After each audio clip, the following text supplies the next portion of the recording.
Hello everyone! Ayan, good morning po sa inyong lahat and happy Thursday!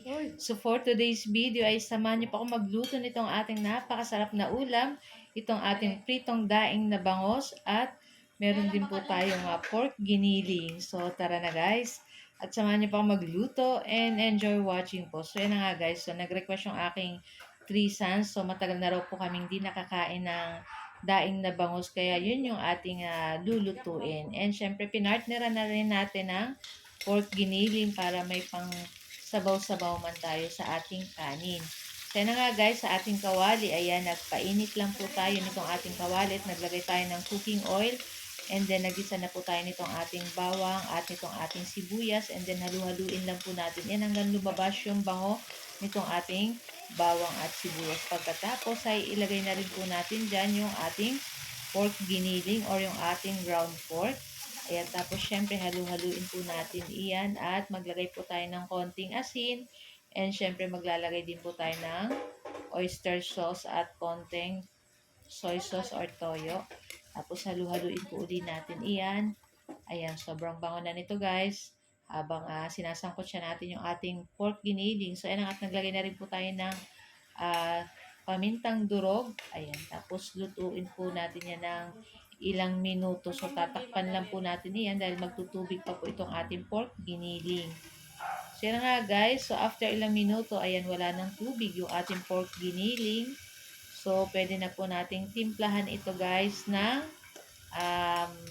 tomato paste. Ayan. So, yung isang sachet na maliit na tomato paste, kalahati lang po yung ating ilalagay. So, may kalahati pa tayo tatago. Ayan. So, halu-haluin na po natin iyan. And, syempre, gagamit po tayo dyan ng 1/4 cube para sa ating pampalasa. Ayan. So, maglagay na po tayo ng 1/4 cube. Ayan, sa ating kabilang lutuan, ayan, nagpiprito na kami ng daing na bangos.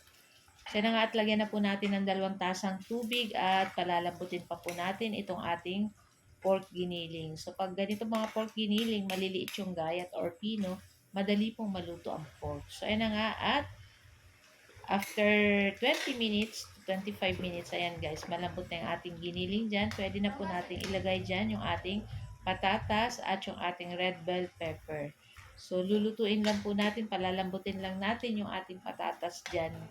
So, magdagdag ulit din tayo ng konting tubig kasi baka mawala po yung sabaw nitong ating sa pork giniling. So, yan na nga guys. So, ayan, nilagyan na rin natin ng green peas para masarap itong ating pork giniling. So, yan na nga at okay na rin to guys.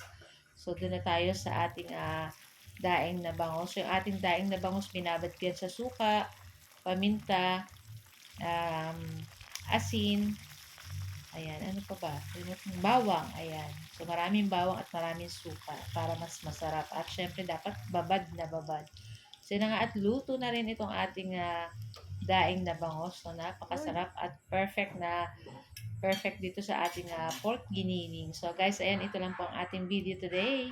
Thank you for watching. Bye! Ciao!